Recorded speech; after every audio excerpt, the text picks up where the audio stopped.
you really want to see a work ethic because the world is full. And I don't care if we're talking about actors, actresses, golfers, tennis players. You've seen it. We've all seen it in high Yeah. school and college. The kids that are just so much more talented than anybody else. And you know what? Frequently, they don't work very hard. Why? Because they haven't had to. They've always been ahead of the curve, so to speak. And that's what, not to, isolate Tiger, but is so dramatic. Not only was he the most unbelievably talented 20-year-old and prior to that, junior golfer, he worked harder than anybody else. He was, on top of that, the most competitive kid you'd ever seen in your life. He'd like to beat you at checkers or whatever you were doing. And most important, I think, Chase, or equally important, he loved the game. And I will submit to you, and you do this across all different fields of activity. If you don't love what you do, I will postulate you're never going to be superb at it. Hughes, it's a treat to have you with us. Thank you very much for being a guest on the show. Welcome. I'm looking forward to this. Thanks for having me. Awesome.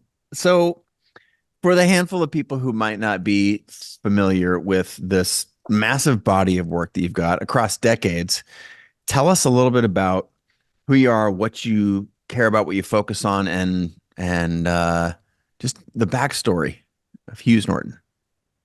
Happy to. I was a New England kid.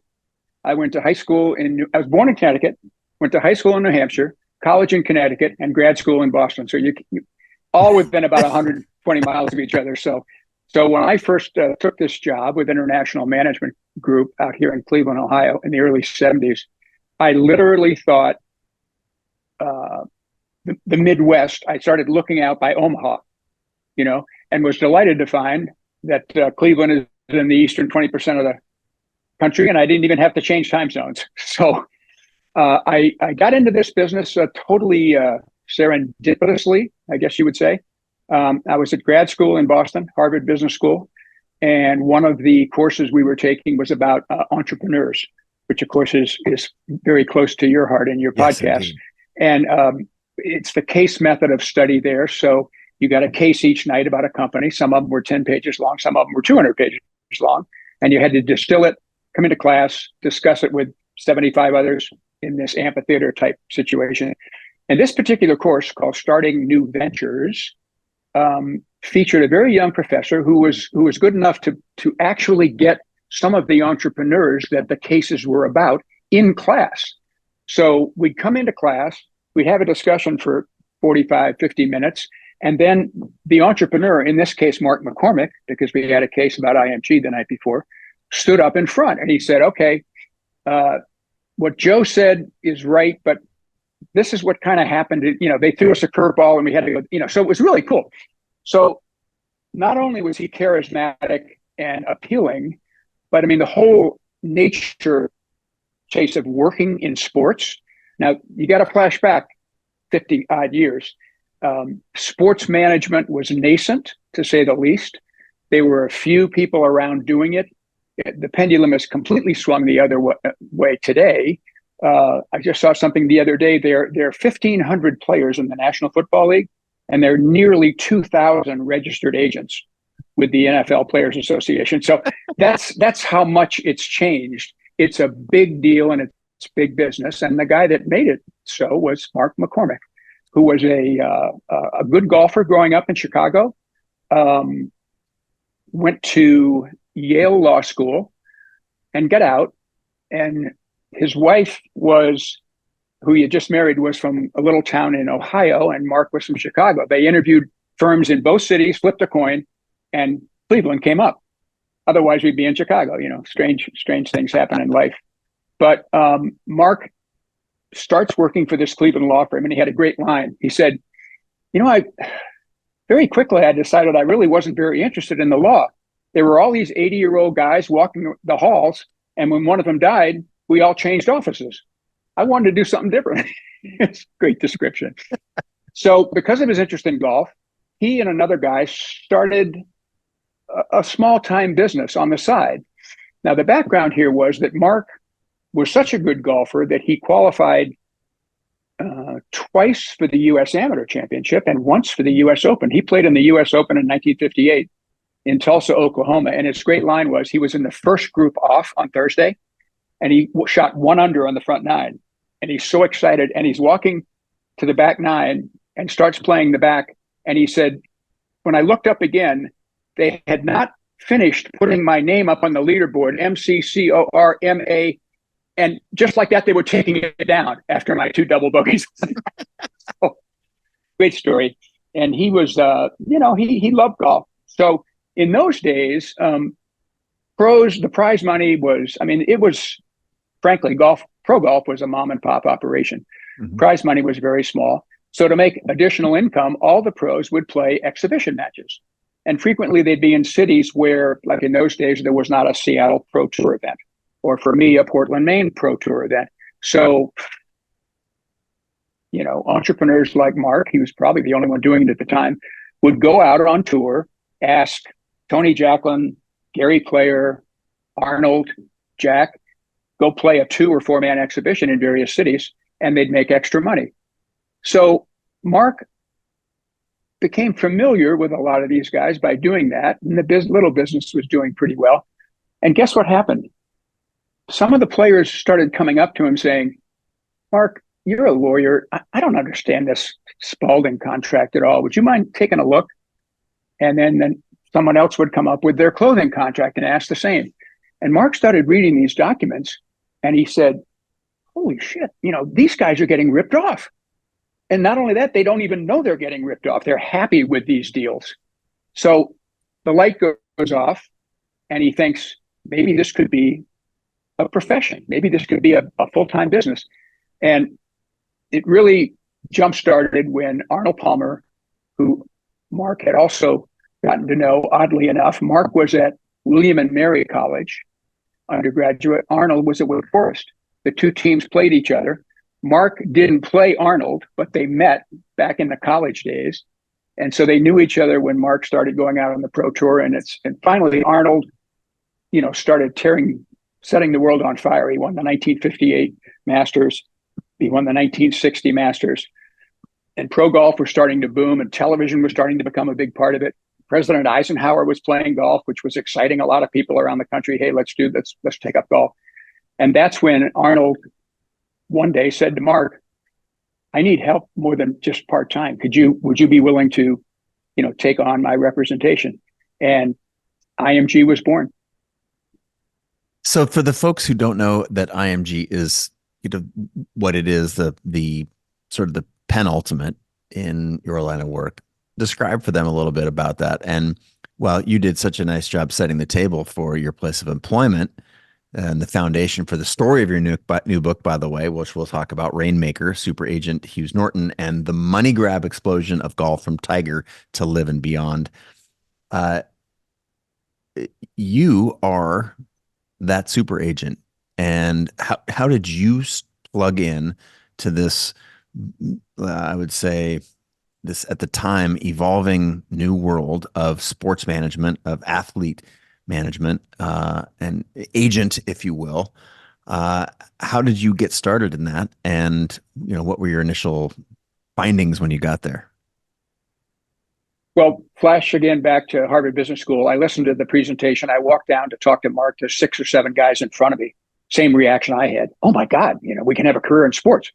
So he was on the run as usual to the airport for his next activity. And he said, write me a letter, which I did. One thing led to another. The other guys, I guess, all took jobs. I got the offer, but the job, Chase, was as his administrative assistant. He probably erroneously thought I had some business school skills, which I still wonder about. But put those to work working for him, doing projects, personal projects for him, instead of working in the various lines of the business, golf or tennis or television or team sports. He wanted me to do that. Then I get to IMG. I'm there less than 2 months. And he said, Hughes, the guy that was working the golf tour for us, dealing with our clients and also recruiting new ones, just left. I know you played golf in college. Would you have any interest in doing that? I said, hell yeah. Of course, he also said, you're not going to stop being my administrative assistant. I still need you to do that for another year. So thus began my 70-hour weeks at IMG. But I was young, energetic, it didn't matter. So um, he said, okay, this was October of 1972. He said, go out. There's a couple tournaments out there, Napa, California, and then Las Vegas, back to back. Go out and spend 10 days and good luck, literally. I said, Mark, where's the handbook? Where's the instruction manual? He said, oh, you'll figure it out. So the only prep I did, Chase, he had written a book about almost 10 years earlier called Arnie, The Evolution of a Legend, about all of how his relationship with Arnold started, all the things they went through, problems, you know, successes, whatever. So on the plane out to California, I read the book, not knowing what I was doing. So I'm thrown out into the field. And his line about, as I left to go west, he said, look, he said, I screwed up here. And I thought, what? He said, I had Arnold, Jack Nicklaus, and Gary Player, the big three. But I decided I wanted to expand what I had learned in golf into other sports and other areas. I took my eye off the ball. I said, what do you mean? He said, we've lost 4 or 5 young clients here that we should have had. Get out there and do something about it. Wow. The father of sports management had just thrown the gauntlet down to this 25-year-old rookie that could barely read a contract. But off I went. Sure enough, 3 or 4 of the good young players at the time that I approached, Johnny Miller, Lee Trevino, were with other agents. So while Mark's back was turned growing the business, we had really lost our way in golf. So thus began an almost 30-year career of, first of all, being the guy on tours, and then down the road running our entire golf division, which had lots of other agents besides me, and trying to scout, recruit, and then represent the best players. And there's a lot of, ups and downs. You don't always get them. But I was lucky enough, Chase, in my career to recruit and sign and manage 6 number 1 golfers. And in chronological order, they were kind of household names that you'll know: Tom Watson, Curtis Strange, Nancy Lopez, Greg Norman, David Duval, and finally, Mr. Tiger Woods. So that's what the book is about, my whole sort of odyssey through this. And as I said, successes, failures, betrayals, greed, it's all in the book, as pro golf grew from this little mom and pop operation to the point now where, as we know, with the PGA Tour and LIV still at a standoff, golf's got to be careful, professional golf. There's a number of ways to slice this, what I consider to be a very exciting story. And again, thank you for putting it all in a book. We're at an interesting cultural moment, I feel like, and I'm just going to give a little context here for a second. That golf is in the process of transforming. It is becoming what I would articulate is, I guess, radically more. It's changing quickly. It's becoming more accessible. It's becoming more diverse. There are some historical attributes of the game that, frankly speaking, we're past due to evolve and grow and change. And there's a whole new way of it.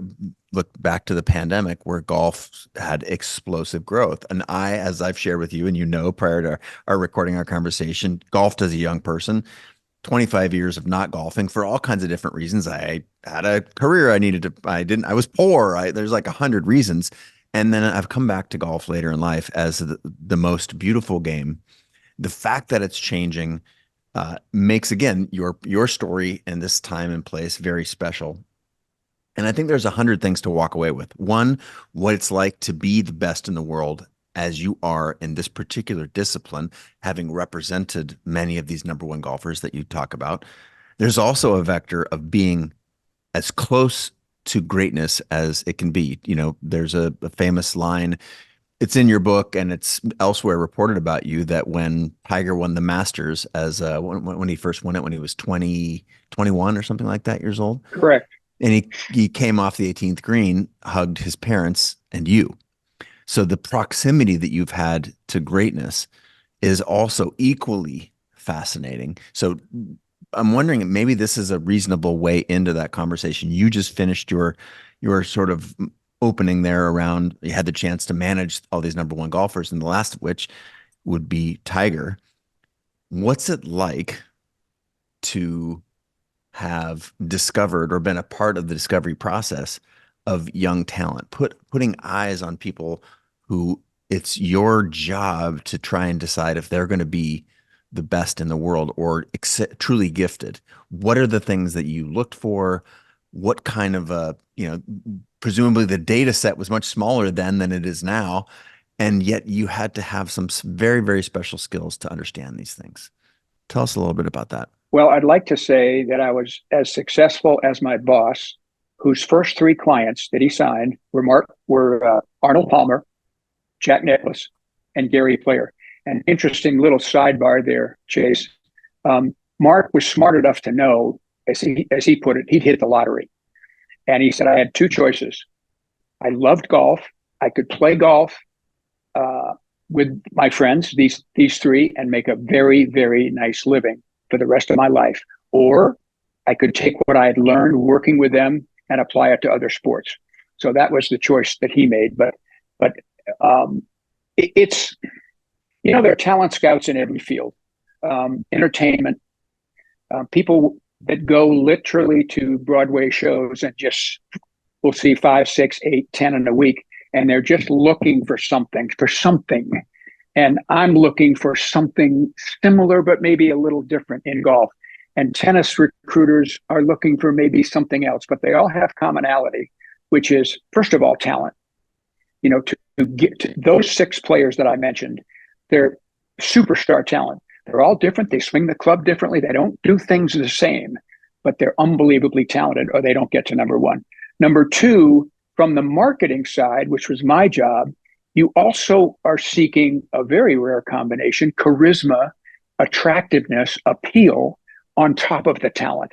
Now you're slicing down even smaller to the percentage of, perfect example, Arnold Palmer was probably the most charismatic golfer of all time, if not one of the most charismatic athletes of all time. He'd go down the fairway and hitch up his pants and light up a cigarette and go over and talk to people in the gallery. He just had it. It was it, right? That was his it. Yeah. Jack Nicklaus was, frankly, a pudgy, fat, unattractive guy that just beat the hell out of everybody. And over time, Jack was smart enough to know, with some help from Mark, he lost a lot of weight, started growing his hair longer. He used to wear a pork pie hat, underneath of which was this dramatic crew cut. I mean, Jack, seriously. But he learned. And so it was a transformation there. So back to the sort of the bedrock, you need to identify the talent. A lot of people can do that. You need to figure the appeal and how it might translate into stuff off the golf course that the talent is looking for you to generate. And 3, you really want to see a work ethic, because the world is full, and I don't care if we're talking about actors, actresses, golfers, tennis players. You've seen it. We've all seen it in high school and college. The kids that are just so much more talented than anybody else. And you know what? Frequently, they don't work very hard. Why? Because they haven't had to. They've always been ahead of the curve, so to speak. And that's what, not to isolate Tiger, but is so dramatic. Not only was he the most unbelievably talented 20-year-old and prior to that, junior golfer, he worked harder than anybody else. He was, on top of that, the most competitive kid you'd ever seen in your life. He'd like to beat you at checkers or whatever you were doing. And most important, I think, Chase, or equally important, he loved the game. And I will submit to you, and you do this across all different fields of activity, if you don't love what you do, I will postulate you're never going to be superb at it. I'm sure there are exceptions, but Tiger brought that. He loved to play golf. Not only that, he loved to practice and hit balls for hours. And then he quickly loved going to the gym. Within 2 years after he turned pro, he put on 25 pounds. He looked like a NFL cornerback. So everyone isn't like that. David Duval was shy, a little bit reclusive, very intelligent. You know, they're all different elements here.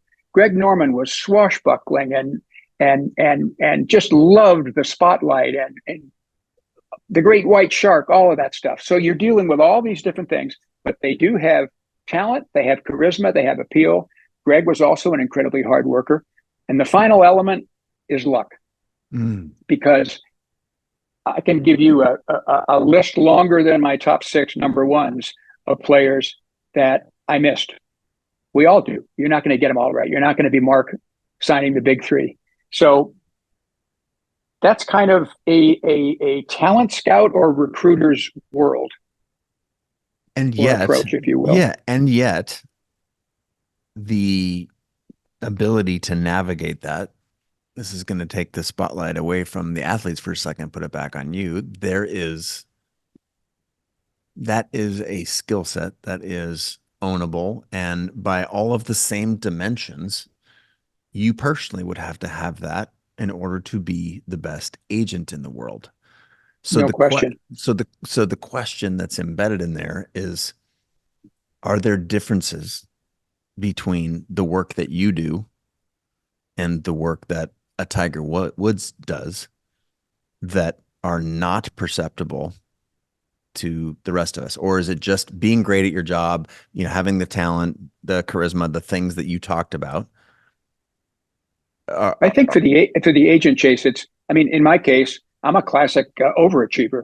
You know, my high school SATs and business school SATs, or whatever they were called in those days, were very mediocre.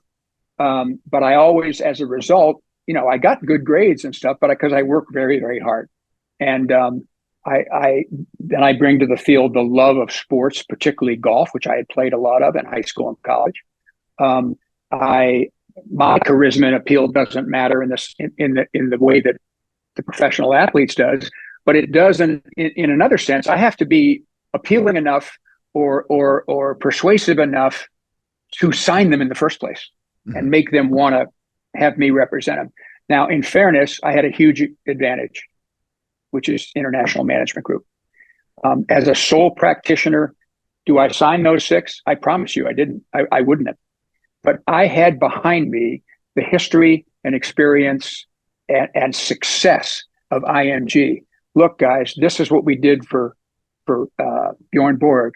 This is what we did for John Havlicek. And, you know, so there was an instant credibility there when I walk up to Greg Norman for the first time and say, hey, I want to talk to you about going to work for you.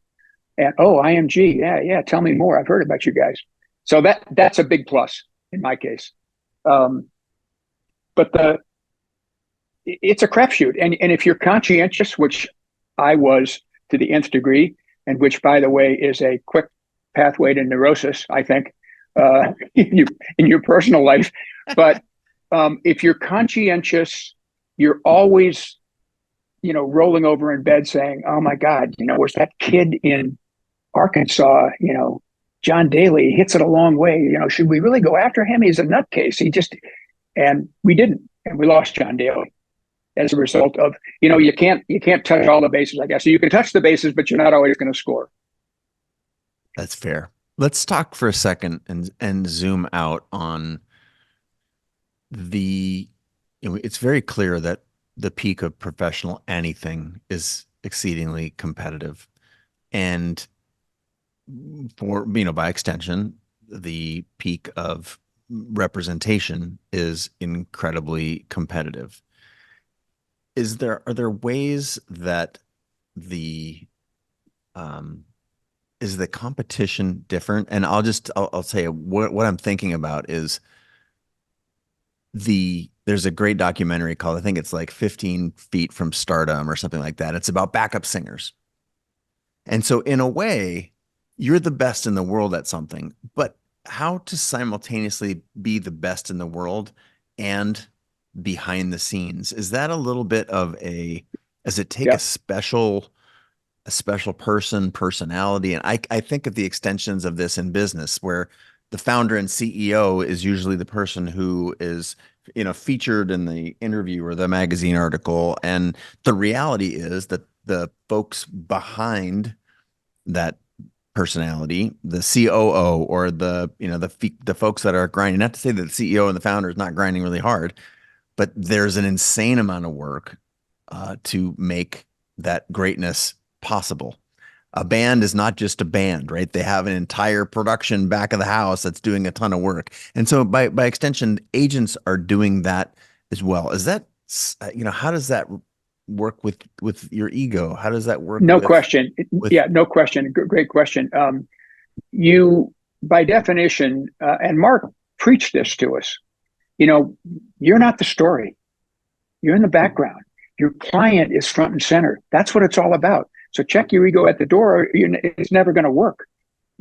Players don't want to see their agent talked about as much or more than them. And it rarely happens. I mean, Scott Boras, for example, is the leading agent in baseball, and he's front and center all the time. But his players don't care because he delivers the goods for them. So in general, our role is twofold. As you said, McCormick was our CEO and founder, was always front and center. That's who the press wanted to talk to. And he was happy to talk about the company and all we were doing. That was great publicity for IMG. But it was never about Hughes Norton or Bob Kane, who ran our tennis division, or whatever. And that was fine. I guess if you had a problem with that, you didn't last long. And particularly the agent thing, it's really, you can get caught up, Chase, in this. You represent a guy like Greg Norman, and you're flying around all over the world, and you're staying in first class hotels, and you're being, treated sort of like a star because whoever wants to do stuff with Greg Norman is certainly soliciting, your good side as well. And you got to be very careful that you don't start thinking of yourself as, Superman or whatever, because you're not. I always said to people, I'm a caddy. Okay. I'm a glorified caddy. Sorry, guys. And there's a lot of other people that could do the job. I don't think anywhere near as well as I, because of IMG behind me and all of our international resources and also my experience. But hey, don't lose sight of the fact that, you're not the show. You got to stay in the background. And it was the same at IMG. Look, we were paid well. We were treated well. Mark was wonderful at giving us freedom to come up with new ideas and try different things. But, it was just a given that, Mark is the show essentially in terms of IMG. And we were all fine with that. I never crossed my mind to think, I'm not getting enough recognition. What did cross my mind occasionally was not getting enough compensation. So let's go, Mark. But, that happens in any job. So you've discovered Tiger Woods and you signed him. What was the difference between you feel like the offer that you put forward and the offers that other people were competing with you? Well, it was as great a scenario as you could create, accidentally, actually. But there were no other offers. There were people trying to get to Earl Woods, Tiger's father, at the very end, but certainly not in the 7 years that I had spent, getting to know the family, them, me, and trying to establish a relationship. Very, very unusual. You'll usually recruit a kid or approach a kid that's maybe a freshman or sophomore in college, and within a year or two, he turns pro or sooner. This started, it's in the book. It's one of the great chapters in the book. I had read about Tiger. This kid was 3 years old. He's on the Mike Douglas show, for crying out loud. They live in Southern California. He's at age 5 or 6, he made his first hole in one. He's breaking 80 when he's 7. He's breaking 70 when he's 8.5. On and on and on. Then he starts playing junior tournaments and he just crushes everybody. And he's like, the day I met him, he's 12 years old. He's 5'5" and maybe 160 pounds. Maybe 130 pounds. And he's beating kids, 2 or 3 levels up from him. I mean, the guy was legit can't miss, if such a thing exists. And there are lots of can't misses that do miss, but in his case, So I had, like any recruiter, like any talent scout, I'd done my homework. I had clips on no internet in those days. So I had Mhm. newspaper clips from golf magazines and from the LA Times and stuff. I said, this is legit. I got to go check this out. In addition to which, the fact that he was black, he's actually a combination. He called himself for years Cablan Asian because his mom was from Thailand, his dad was, African American. So he was a mix of races. But in the back of my head, not in the forefront really much at all, Chase, was there's going to be an unbelievably talented black golfer someday, and I'd like to be there talking to and dealing with that person if and when it happens.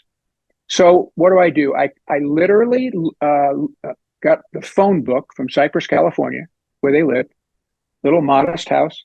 Uh, Called up. Earl answered the phone. I said, "Look, I'm going to be out in L.A. This is 1989. Can I just drop by and see you? This is who I am. This is who I work for." He said, "Sure, come on by." So I sat in the living room. It's all in the book. I won't elaborate too much, but it's great. And talked to Earl and his wife for about an hour. Tiger came back from school, walked in, took me back to his room, and instead of rock star or movie posters on his walls, there was Jack Nicklaus and Greg Norman, and so this kid knew where he was going from day one. And so went back in the living room. Tiger said, "I got to go." I'll never forget. I'm sitting in the chair, starting to talk to the parents again. I look out the window, and Tiger Woods, all 5'5" and 125 pounds, is on his bike riding away. And I thought to myself, okay, have I become a tennis recruiter now? Because tennis players turn pro at 12 or 13. And I thought, golf's changing for sure. But in any event, I established this relationship. I knew it was years away. I'm thinking, this could be 8, 10 years away, but it's worth having. Nobody else had talked to him. We became close with his parents. I would go to junior tournaments once in a while and watch. And one of the coups that we pulled off, really one of my few brilliant ideas that worked, was Earl was the retired military guy, and he had to go everywhere with Tiger around the country playing these junior tournaments. And it's expensive. It's 2 air tickets. It's a hotel room. It's transportation everywhere. And he was really struggling with his, military pension. So we checked this out with the U.S. Golf Association to make sure it was kosher. I proposed that IMG hire Earl Woods as our junior talent scout. Why? Because we didn't have anybody really on the junior circuit. We did a little college stuff, and we covered the pro tour. So I thought, this is a win-win. We can get some info on young kids that Earl watches, and we can, kind of really establish our relationship with the Woodses. So long story, at the very end, Tiger's now graduated from high school, goes to Stanford. His first 2 years at Stanford, he blew everybody away. He won 10 college tournaments his first 2 years. He won the NCAA college individual championship. And so the writing's on the wall. This guy's for real. And I never knew if this was true or not, but Earl told me that Lee Steinberg, actually sat in their driveway in Cypress, California, wanting to get in to see the Woodses.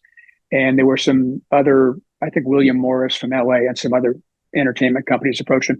But by that time we were pretty solid, and we never really had a conversation where when Tiger was 17, said, "Now Earl, let's just make sure, we're going to be your guys," right? Literally never happened. It was a handshake, if anything. And so at the end, to answer your question roundabout way, there was nobody else in the picture. It was always going to be us. Earl did hire an attorney, very smart guy from Hartford, Connecticut, that he knew, to negotiate with me the terms of the agreement for IMG to represent him. And the rest is history, I guess. Mm-hmm.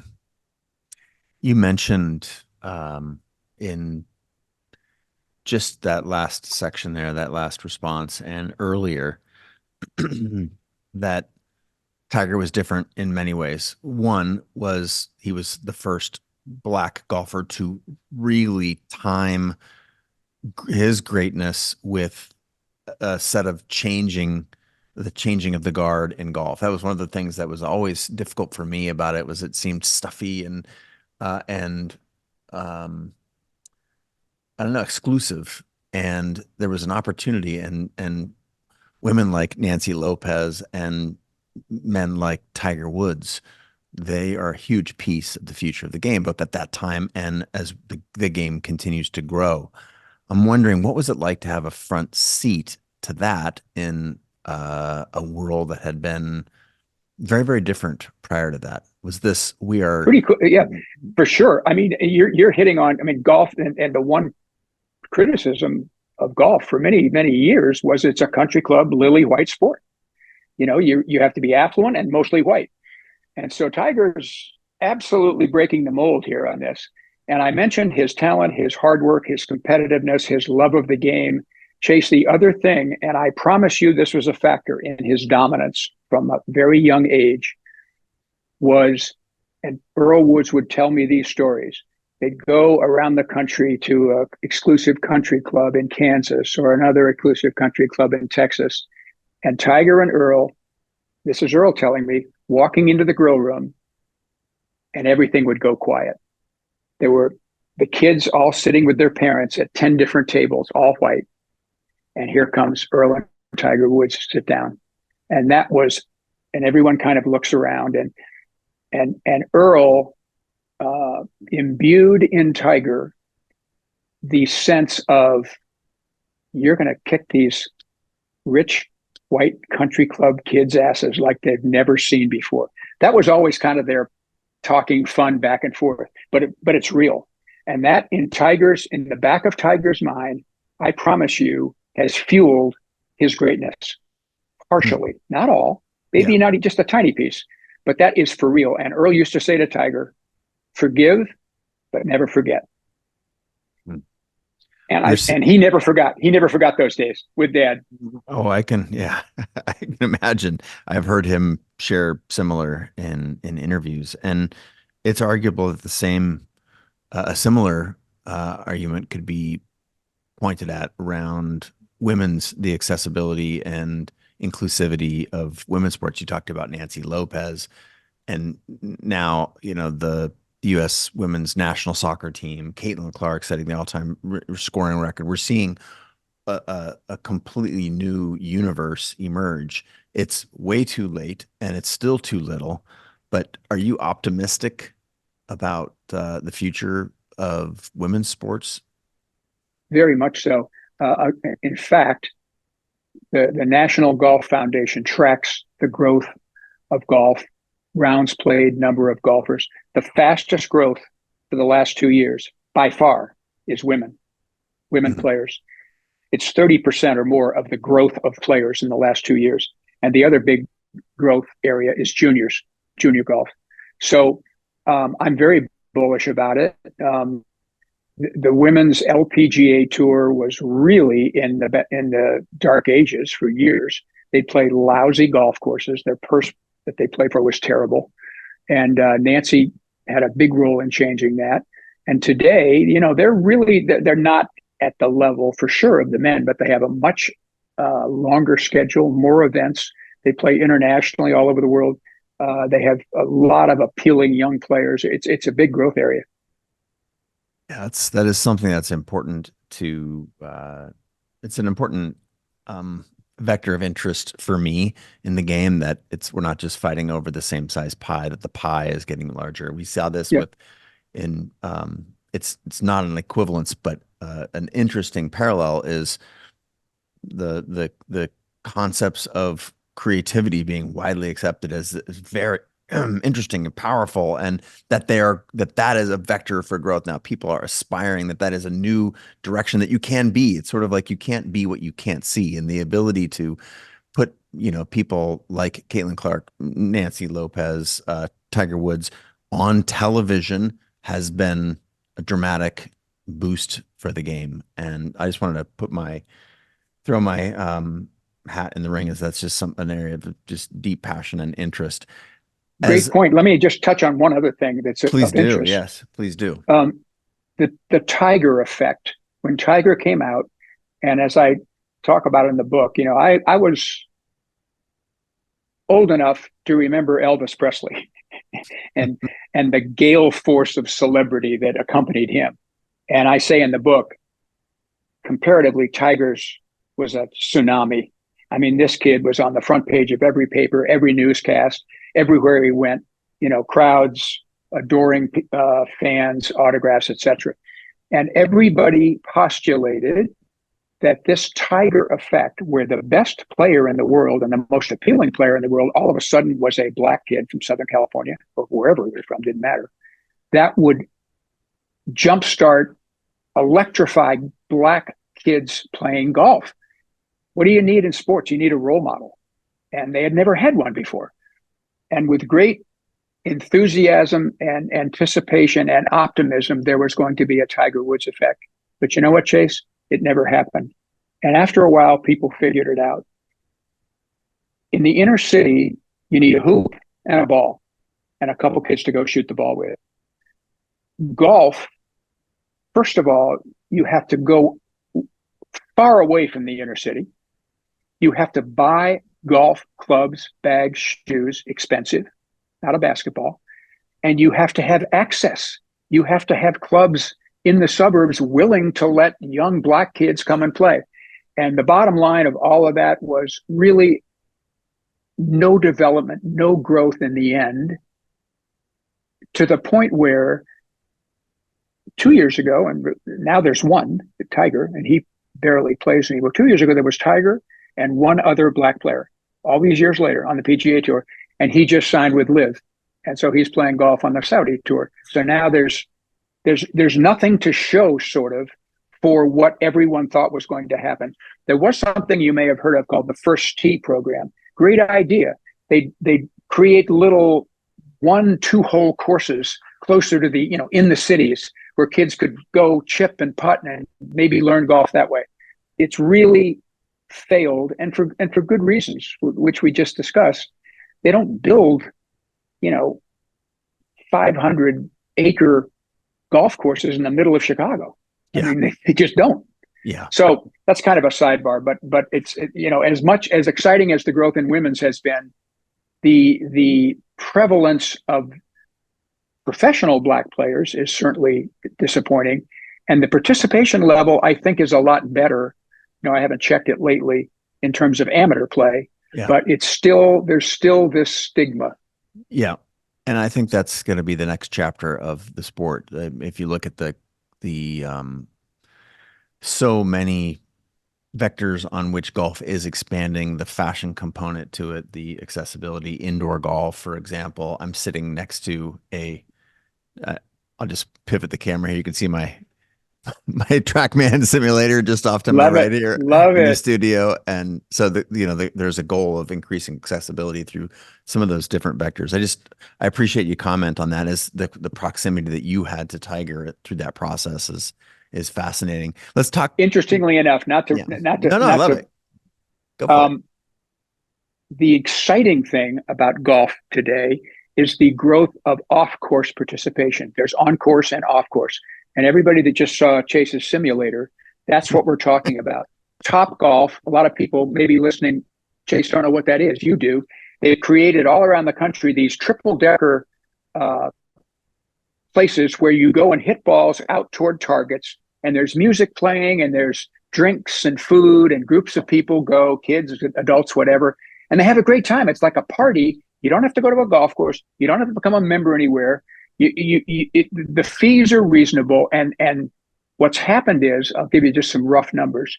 There are 26 million on-course golfers today, Chase. There are 15 million Top Golf off-course simulator indoor type players. It's fascinating, and they've tracked these off-course participants gradually work their way to on-course. So golf is extremely healthy growth-wise, thanks to something that no one thought would ever work. You're going to go hit in a hitting bay with in a thing with a fence all the way around it to catch the golf balls? I mean, seriously? I know, it's fascinating. And that's, again, part of the innovation is it's very difficult to see where these things are going. And yet when it does give me great hope that, the making a larger pie for more diverse and inclusive audiences, that it's makes me greatly happy that you can see those vectors in play. And Another vector that I want to talk about is the vector of the successes that you've had in the sports and or in the management, and that it is not a one-way ticket. It is not a linear growth universe. As as your boss Mark pointed out, you had also at IMG lost some of the best golfers in the world. And while I think successes and failures are a part of any industry, of course, no one is always winning. What was it like to be fired by Tiger Woods, and how has the the ups and downs, how have you managed that in your professional career, and what advice would you have as an extension of that? Well, I always tell people occasionally someone's crazy enough to ask me to do a little talk or whatever before their executive team, and I say, now before I start, I just want to make it clear that I was fired by the two most prominent golfers of the last 40 years, Greg Norman and Tiger Woods. So please feel free to disregard anything I'm going to say today in terms of professional advice. So Greg fired me. That's a different. I'll just give you a quick take on that. Sure. Greg was a client for 11 years, and we, in spades, doesn't begin to describe the job we did for him, and that's all in the book. And he's a fascinating character, and what happens there frequently, Chase, superstars get to a point with so much adulation and so much self-confidence, overly so many times, that they figure they can handle it themselves. Say, Hughes has been with me from day one. He's shown me the ropes. In 11 years, he's made me $50 million in Greg Norman's case off the golf course. Not that I need the money, but I don't have to keep paying commissions. Everything's kind of set. I'm going to go on my own. Jack Nicklaus did it, leaving Mark. Seve Ballesteros, one of the great talents of my era, did the same thing. Tom Watson did it. After he signed with us for a year, he left to go on his own. It happens. So Greg's is as disappointing as it was, because we were great mates, more understandable. The Tiger thing was really a crusher, because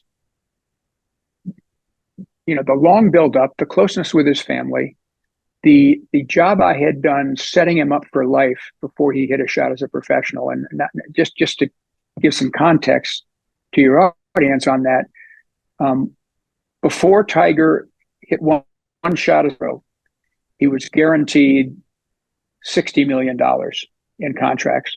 And for some perspective, this was in 1996. An era, and that 60 million was on his golf equipment and clothing only. That's it. He hadn't done any other endorsements. So essentially, he's set for life, generational wealth almost, and without tapping any other endorsements, which came along later, and it was guaranteed. No matter what happened for the next 5 years, that was his. So to be sort of jettisoned rudely less than 2 years later was the shock of my career. And I'd had lots of disappointments and failures before, but that was a killer. And, in the book, I reflect on this. I had set him up for life financially. I had created this expense account for he and his father to fly around the country for years and pay for their amateur expenses. I had shielded him as best I could from the crazy Tiger mania tsunami that we talked about earlier. And I had also structured his contracts such that his requirements, you get an endorsement contract, you have to do something in return. First, you have to play good golf, hopefully, but that was guaranteed. The other thing is you have to do photo sessions, you have to do appearances, you have to be available X days a year for the companies. It's perfectly reasonable. He never thought that was reasonable. He thought it was absolute bullshit, which is really funny, because he, in his world, competitive golf was all he wanted to do. And the outside income stuff was really an intrusion into his life. 180 degrees from Greg Norman, who, reveled in all the money and all the acclaim and all that. Totally different people, fascinating. But I had structured the agreements such that Tiger had to do the minimum of stuff for this $60 million, and showed him, because I had the inside information, that people like Arnold Palmer and Bjorn Borg had to do far more for less money he was earning. Apparently, I didn't explain it enough or carefully enough. But I think what actually in the end, Chase, was a major factor, was our age difference. I'm almost 30 years older than this kid when I first met him, and of course, all the way along the line. And so the bulk of my relationship in all those years leading up to him turning pro was with Dad. Yeah. Dad was much more my age, and Tiger welcomed that. He didn't want to mess with it. He wanted to have Dad do it. So that was a killer, and he never explained to me why. He has a history of when he's finished with people, whether it's caddies, whether it's sports psychologists, whether it's girlfriends, whether it's managers, that's done. And that's what he did to me one day. Just got a phone call. He said, I'm done. So that's, you feel like you've done everything that in my 25 years previously I'd worked for and prepared for, all these other top players. Now I had the most exciting thing an agent can ever have, a generational talent. And I had delivered for him like nobody ever had before. And you get fired. It's almost inexplicable. However, as you well know, nobody ever said life was fair. Let's talk about your bounce back from that, because there's a lot for us to learn, not just from, in business, we see these turnarounds, but there's a very personal component of that you were very, clear in sharing right there, which I appreciate. And I thank you for being vulnerable. What'd you do in response to that? Well, what then happened, that was the right hook. And 2 months later, Mark McCormick gave me the left, and he fired me. So now imagine I'm already reeling from Tiger, and Mark, we said we did this all the time. We had an early morning breakfast meeting at the Ritz-Carlton Hotel in downtown Cleveland. I went there thinking we were going to discuss, because we hadn't really, what does Hughes Norton do now at IMG? I've been here almost 30 years. I have an amazing track record in golf. My biggest client has left. Do I stay in golf? Can I be useful some other place? I'm a pretty good salesman. I'm full of excitement and promise going to breakfast. We sat down. He didn't say a word. He just handed me an envelope, and I opened it up. And I said, it's a severance agreement. He said, yeah, it is. And a very generous one, which it was for Mark. We were non-contracted employees, Chase. We had no employment agreements. We had no equity in the company, which drove the top guys all of us nuts. But Mark paid us very well, and we loved what we were doing, so we stayed. And he had never, ever done something like this for severance. But boom. So I literally was on the canvas. I mean, that was the end at IMG. And oh, by the way, the 10-year severance agreement with a 10-year payout with a non-comp. So I'm driving home and I'm thinking, okay, so this guy doesn't want me working here anymore and contributing, but he's willing to pay me millions of dollars to not work somewhere else. What am I missing here? But it was crushing. And it's the hardest thing I've ever gone through. And kind of as a result, although I think I was tired of sports management and all the pressures after so many years, but partly as a result of this, I've never gone back in the business. I couldn't for 10 years, but I've just kind of dabbled in some other things, but basically been a retired old grandpa the last 2 decades, and happily so. Is there things happen for a reason? Do you feel like you were able to understand in retrospect the upside of that, what is obviously a horrible experience, emotionally, psychologically? You've, essentially been stabbed in the back, and yet life went on, and you've written an incredible book sharing about your stories, and very successful. Speaking to, you talked about speaking in boardrooms and starting off your speeches with, remember, I'm the guy who got fired. Got to be honest. Yeah, but paint a picture of me. Is this a picture of redemption or something else? I really had a hard time coming to grips with it. It's like a death in many ways, Chase, when you go through something like this. I talk about it in the book, and the stages of grief. Grief, yes. There's anger, there's denial, there's coming to grips with it. There's you just go through this. I tell people all the time. For the first year, literally, I'd wake up every morning and reach for my yellow pad to see what I had to do. And each morning I'd say, guess what? You don't have to do anything. So it was really, to just slam on the brakes after 100 miles an hour business lifestyle for so many years was difficult. I was blessed in the sense of I financially was fine, but you try to come to grips with it, and you doubt yourself, and I never really got an explanation from either Tiger or Mark, and that's in the book. That was the hardest part.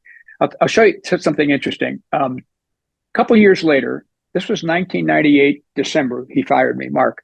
September of 2000, Mark was at that time writing, he died sadly 2 years later of a heart attack, but he was writing a weekly column in USA Today called Tips to Stay Street Smart in Business and Life.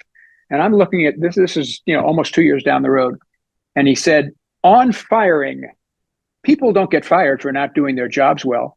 They get canned because someone in authority doesn't like them. It's that simple. Whoa. So I wrote a little note to Mark, attached this, said, Mark, why didn't you just tell me the truth when you fired me? You never really gave me a reason. And he wrote back a weird kind of answer saying, exactly what happened, blah, blah, blah. And that's, as I reflect on it, maybe Tiger Woods just didn't like me as much as he might like somebody more his age. I know Mark liked me because we'd been together for nearly 30 years.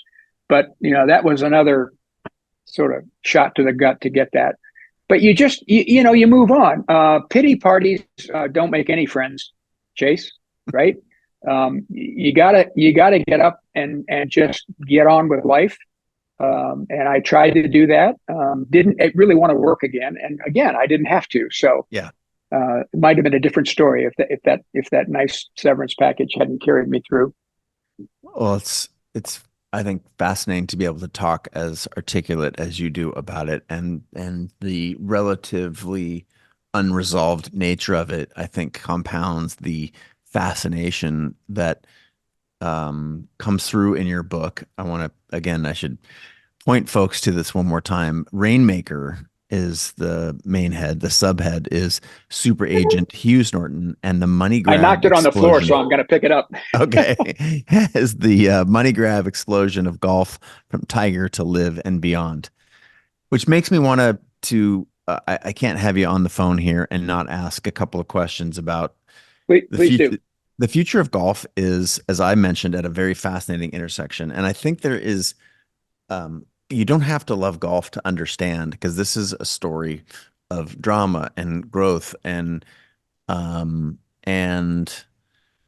it's a very, all organisms that that you grow and shrink, you're growing or dying, you're playing offense or playing defense. And I'm fascinated by, we are now on the cusp of the PGA having to recognize the Live Golf League, which, without going too far into the weeds for people who are not golfers, there's an emerging competitive league that is essentially writing bigger checks to steal the key talent, and it's doing so in somewhat of a controversial way. And yet the PGA has had to respond. And in a monopoly universe where there is no competition, and arguably the players being the talent that they are and the reason that people show up, if they don't have freedom to explore other options, then it could be said that there's a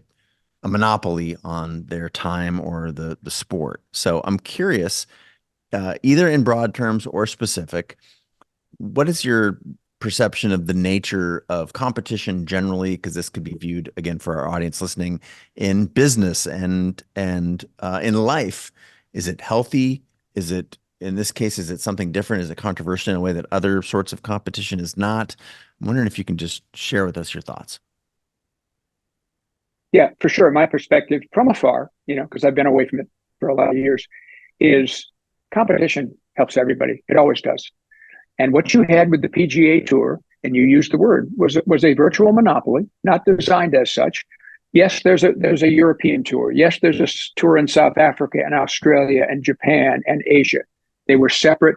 Everybody who's good or aspired to be good wanted to be on the PGA Tour. Better golf courses, more prize money, better living conditions, etc. So along comes the idea, and fascinatingly, Chase, in the book, and this is another tribute to Mark McCormick's genius, he came up with this idea of a smaller tour with just superstars where the best players would play against each other all the time instead of just 3 or 4 times a year at the major championships. Mark thought this up in 1964, and he wrote about it in his book. And he laid out a 30-man tour with all kinds of increased compensation and blah, blah, blah. And he had sponsors to do it. Guess who shot it down? Arnold Palmer. He said, it's not fair to the other guys, Mark. We can't do this. And you'll see in the book, Arnold subsequently shot down the idea a couple of times more because Mark's idea started to germinate and people said, wow, this would be really cool. Who wants to see guys you've never heard of play against each other when you could have Greg Norman and Jack Nicklaus and Arnold Palmer and Lee Trevino and Johnny Miller every week? And as I said, that really only happens at the 4 major championships, which in golf are the Masters, US Open, PGA Championship, and British Open. So now the Saudis approached the PGA Tour, just a quick history for anybody listening that doesn't know this, a couple of years ago, said, look, we're expanding into sport, which they are, whether it's Formula One, whether it's Premier League soccer, whether it's tennis, whether it's cricket. They're in the business of, you can call it sports washing, which some people do, but they are very, very into sport. And they said, we'd like to make an investment in the PGA Tour, and the PGA Tour and its commissioner, Jay Monahan, said, get lost. We don't need you. Well, the Saudis have a little thing called the Private Investment Fund, which currently is estimated at $700 billion with a B. They are deep pockets, and you don't ever want to get in a street fight with somebody like that, in my opinion. The PGA Tour, arm's length, get lost. You want nothing to do with you. They said, okay, we'll find our own tour. So now the Saudis, long story short, have a 48-player tour. They play fewer tournaments per year than the PGA Tour. They have guaranteed last prize money. There's hope for you, Chase. Your golf game is back. You can get on the LIV Tour. You might need a good agent. Last place is $120,000 each week. There's no cut.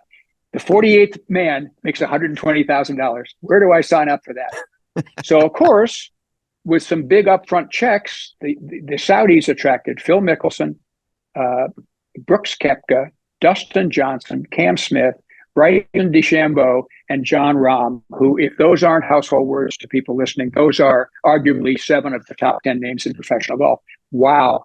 Solar plexus punch to the PGA Tour.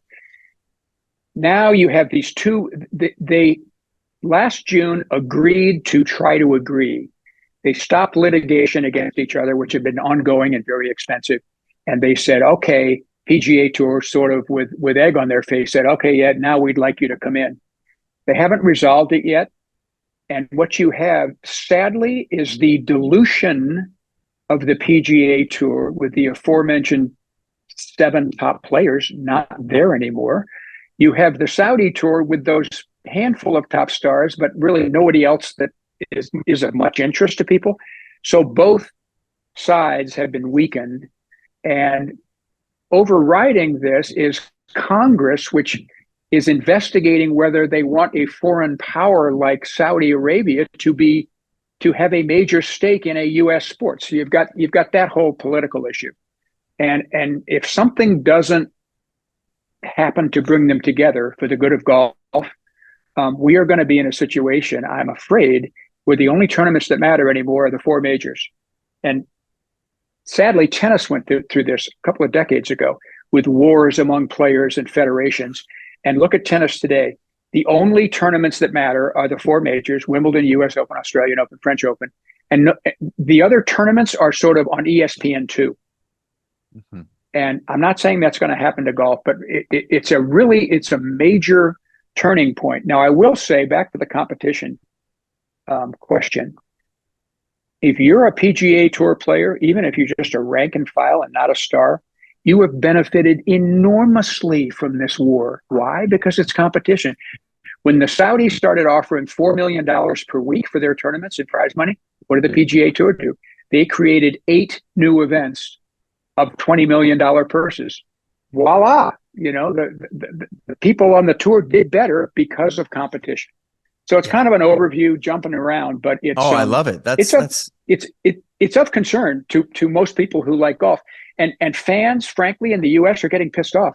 We have a text chain with a bunch of guys that I used to work with, and every Saturday morning lately, the 4 or 5 weeks, we say to each other, "Okay, who recognizes the top 10 names on this leaderboard from the Los Angeles Open?"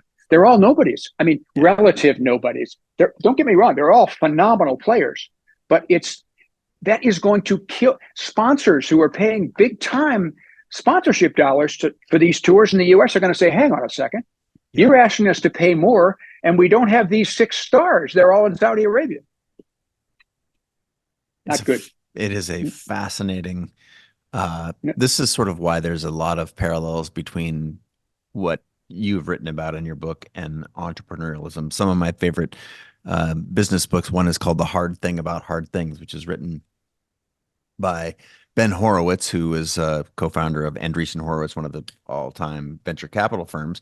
And it's real stories from the trenches of business. It's not just if you do perfect thing A and B and C, then everything's gonna turn out great. These are complicated issues. And one of the reasons I appreciate your insight, the parallels between golf and building a business, is it's messy.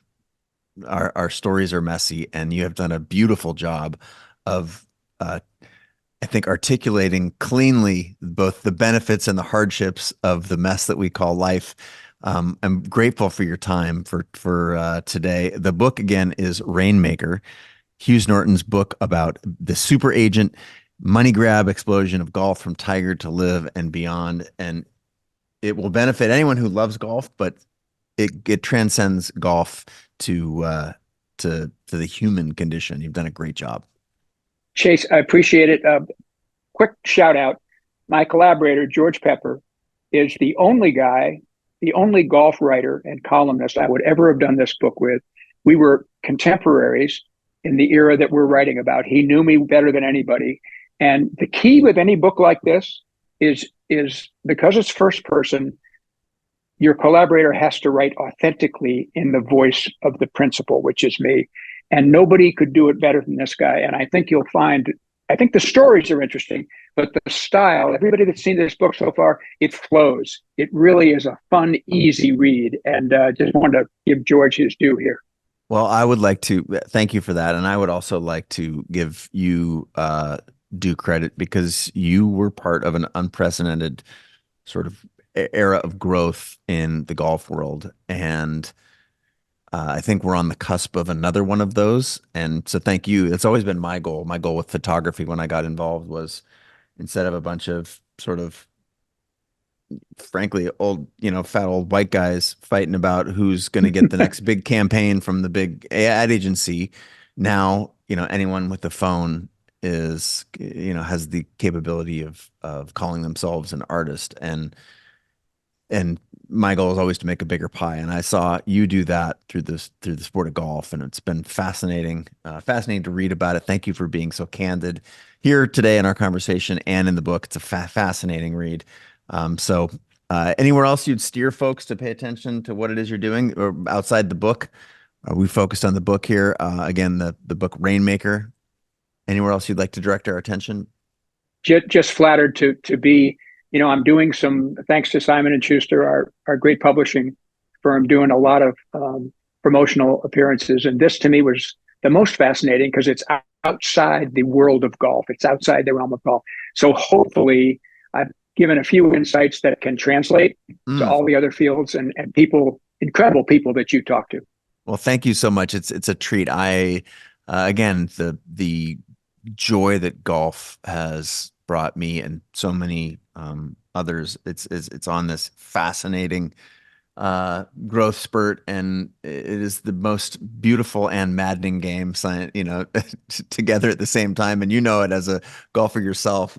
How can anything be so simple and complicated at the same time, and gut-wrenchingly painful and beautiful? It's a fascinating game. Thank you for writing so authentically about it. And from myself and all you out there in the world, thank you so much for paying attention to today's broadcast, to myself and to Hughes. And until next time, we bid you a great day. From yours truly again, and Hughes Norton.